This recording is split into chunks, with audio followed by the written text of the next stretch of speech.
Մայիսի 8-ին Երկրապահ կամավորականների միությունը Եռաբլուրում նշեց իր տոնը, որը գեներալ Մանվել Գրիգորյանի բնութագրմամբ խորհրդանշում է մեր երկրի պաշտպանությունն ու ազգային անվտանգությունը։ Յուրաքանչյուր երկրապահի համար չի լինելու ավելի մեծ գաղափար, քան իր ժողովրդի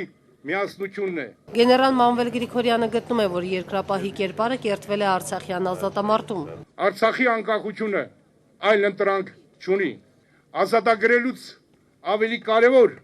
ազատագրածը պահելն է։ Եռաբլուրն աննախադեպ մարդաշատ էր, եկել էին ինչպես սովորական քաղաքացիներ, այնպես էլ զինված ուժերի ներկայացուցիչներ, Երկրապահ կամավորականների միության անդամներ։ Այստեղ էր նաև պաշտպանության նախարարը։ Եթե Սարդարապատում վճռորոշ դերակատարություն նաև ունեցավ Արցախից ժամանած ստորաբաժանումներն ու զորամասերը, ապա Արցախյան այս գոյապայքարի ընթացքում վճռորոշ դերակատարություն կատարեց կամավորականների, երկրապահների, ազատամարտիկների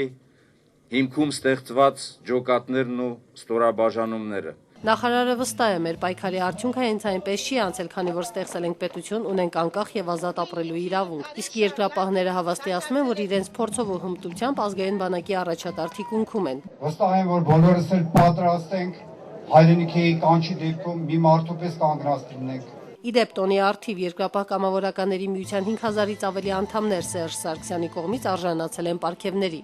Նարինե Էրիցյան, Հասմիկ Ֆարոյան, APF